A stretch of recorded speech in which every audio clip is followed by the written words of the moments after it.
तो दोस्तों पिछले एपिसोड में हमने देखा था कि जैसे ही गोजो और बाकी सब टोक्यो पहुंचते हैं तोजी गोजो पर अटैक कर देता है। उसकी कर्स्ड एनर्जी जीरो होती है पर उसके पास एक स्पेशल ग्रेड का कर्स शूल होता है जिससे वो गोजो की इन्फिनिटी को क्रॉस कर पाता है और लगभग गोजो को मार देता है।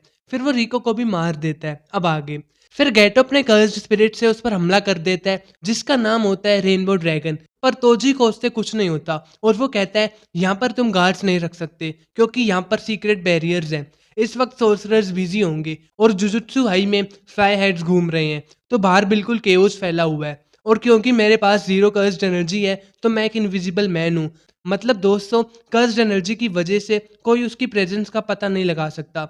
वो कहता है पर एक प्रॉब्लम थी, अगर मैं अपने कर्ज टूल को अपने साथ रखता तो उसकी कर्ज एनर्जी की वजह से मैं इनविजिबल मैन नहीं रहता। इसलिए मैं कर्ज स्पिरिट को अपने साथ रखता हूँ जो मेरे कर्ज टूल को स्टोर करके रखती है। फिर मैं उस कर्ज स्पिरिट को बहुत छोटा कर देता हूँ ताकि मैं उसे अपनी स्टमक में स्टोर कर सकूँ। तो मेरे अंदर अगर कोई चीज़ है तो वो भी इनविजिबल हुई ना। ऐसे मैं कर्ज टूल्स को कैरी करके किसी भी बैरियर को पार कर सकता हूँ। गोजो पर एक सरप्राइज अटैक करना पॉइंटलेस होता अगर मैं इनविजिबल नहीं होता। मैं पहले वेसल को भी मार सकता था पर गोजो मुझे देख लेता। फिर गेटो कहता है बस करो, मुझे पता है कि अपनी एबिलिटीज़ के बारे में बताने से तुम्हारी स्ट्रेंथ बढ़ रही है जैसे हम सोर्सरर्स की बढ़ती है। मुझे ये बताओ कि तुम्हें कैसे पता चला कि कौन सा रास्ता यहाँ तक आता है। हमने तो रास्ते में कोई सबूत नहीं छोड़ा था। तो तोजी कहता है कि ह्यूमन सबूत के अलावा कुछ और चीज़ें भी छोड़ते हैं जैसे सेंट या फुटस्टेप्स। मेरे कर्स टूल से मेरी पांचों सेंसेस एनहेंस हो जाती हैं। गेटो से कुरोई के बारे में पूछता है तो वो कहता है ओह अच्छा, वो मेड वो तो शायद मर चुकी होगी। ये सुनकर गेटो को गुस्सा आ जाता है और वो फिर से अपने रेनबो ड्रैगन से उस पर अटैक कर देता है और कहता है तुम्हें मरना होगा। फिर तोजी भी अपना कर्स टूल निकाल लेता है और उस ड्रैगन को मार देता है। ये देखकर गोजो काफी हैरान हो जाता है क्योंकि उस ड्रैगन की स्किन बहुत टफ थी। फिर वो एक और कर्स स्पिरिट को बुला लेता है जो एक घोस्ट होती है। वो तोजी से पूछती है क्या मैं प्रिटी हूँ। तोजी सोचता है कि ये तब तक कुछ नहीं करेगी जब तक मैं इसके सवाल का जवाब ना दे दूं। तो वो जानबूझकर कह देता है तुम मेरे टाइप की नहीं हो। जिसके बाद तोजी के आसपास काफी सारे ब्लेड्स आ जाते हैं पर वो उन सबको अपने कर्स टूल से तोड़ देता है। तभी उसके पीछे गेटो आ जाता है और कहता है अब तुम्हारा खेल खत्म होता है। वो सोच रहा होता है कि वो कर्स मैनिपुलेशन से उन कर्सेस को एब्जॉर्ब कर सकता है जो सरेंडर कर चुके हैं और फिर वो उनको मैनिपुलेट कर सकता है। पर अगर उसके और कर्स स्पिरिट के बीच दो ग्रेड का डिफरेंस हो तो वो उन्हें फोर्सफुली भी एब्जॉर्ब कर सकता है। उसे तोजी की कर्स स्पिरिट ज़्यादा पावरफुल नहीं लग रही होती तो वो उसे एब्जॉर्ब करने की कोशिश करता है पर वो ऐसा नहीं कर पाता। और अचानक तोजी उस पर अपने ब्लेड से वार कर देता है और कहता है मैं तुम्हें जान से नहीं मार रहा क्योंकि मुझे नहीं पता कि उन कर्स स्पिरिट्स का क्या होगा जिन्हें तुमने एब्जॉर्ब कर रखा है। मैं और ज़्यादा मुसीबत नहीं पालना चाहता। तुम्हारे पास अपने माँ बाप की ब्लेसिंग्स है पर उसके बाद भी तुम मेरे जैसे से हार गए जो कर्स टेक्निक्स भी यूज़ नहीं कर सकता। माँ बाप से उसको याद आता है कि उसने अपने बेटे का नाम मैगुमी रखा है। तभी हमें गोजो का हाथ हिलता हुआ दिखाते हैं जिसका मतलब है कि वो जिंदा है। फिर तोजी और कोंगरिको की डेड बॉडी को स्टार रिलीजियस ग्रुप के हेडक्वार्टर्स में ले जाते हैं। वो उस ग्रुप के रिप्रेजेंटेटिव से मिलते हैं जिसका नाम शिगेरू होता है।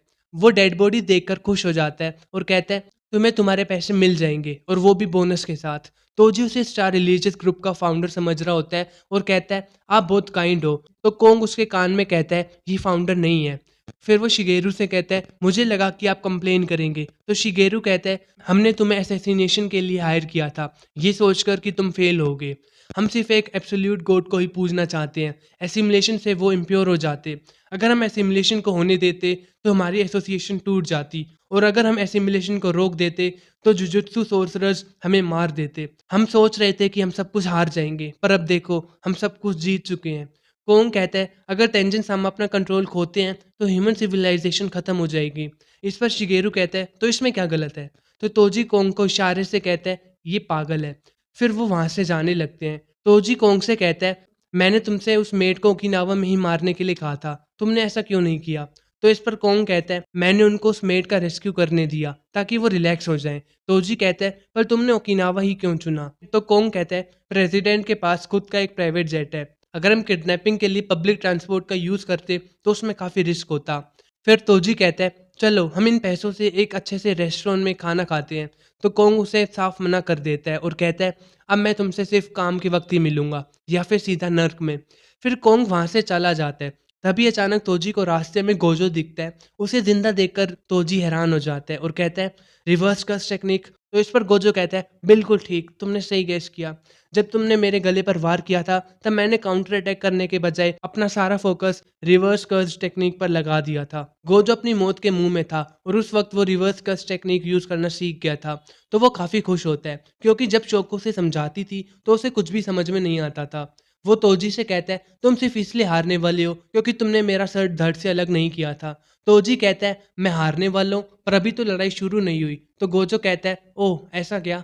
तोजी फुल स्पीड से गोजो पर अटैक करने आता है पर गोजो बड़े ही आराम से उसके अटैक से बच जाता है और उस पर रिवर्स कर्ज टेक्निक रेड का यूज कर देता है और तोजी दूर जाकर गिरता है। फिर तोजी खड़ा हो जाता है और सोचता है, गोजो के पास 3 पावर्स हैं। पहली, चीजों को रोकने की पावर, दूसरी, अट्रैक्ट करने की पावर मतलब टेक्निक ब्लू, और तीसरी, चीजों को रिपेल करने की पावर मतलब टेक्निक रेड।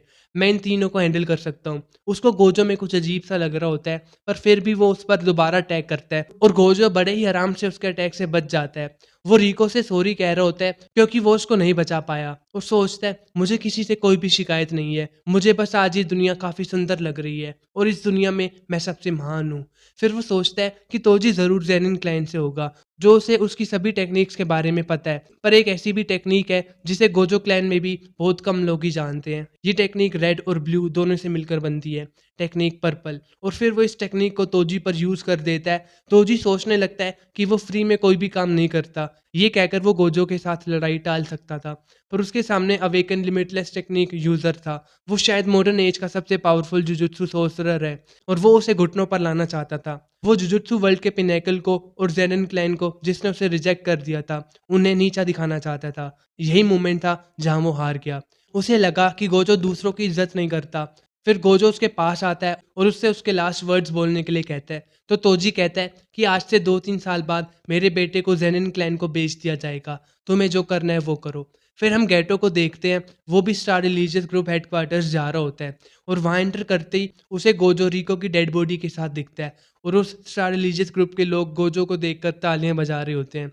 गैटो को गोजो कुछ अलग सा लग रहा होता है। वो उसे बताता है कि उसे शोको ने हील कर दिया, वो अब ठीक है, पर वो कुछ नहीं कर पाया। तो गोजो कहता है, मैंने सब गड़बड़ कर दी थी, तुम्हारी कोई गलती नहीं है। फिर वो गैटो से पूछता है, क्या उन्हें उन सब लोगों को मार देना चाहिए या नहीं, क्योंकि उसका अब कुछ भी करने का मन नहीं कर रहा था। तो गैटो उससे कहता है, नहीं, ये बस कॉमन बिलीवर्स हैं, इनको मारने का कोई पॉइंट नहीं बनता। जो इस सब के मास्टरमाइंड थे वो पहले ही भाग चुके होंगे, तो ये ग्रुप अपने आप ही बंद हो जाएगा। गोजो से कहता है, क्या इसमें भी पॉइंट होना ज़रूरी है? तो गैटो कहता है, हाँ, एक जुजुत्सु सोर्सरर के लिए हर बात में पॉइंट होना ज़रूरी है। और ये एपिसोड यहीं पर ख़त्म हो जाता है। तो दोस्तों, कैसी लगी वीडियो, लाइक्स और कमेंट्स करके ज़रूर बताना और बाकी के एपिसोड्स देखने के लिए चैनल को ज़रूर सब्सक्राइब कर लेना।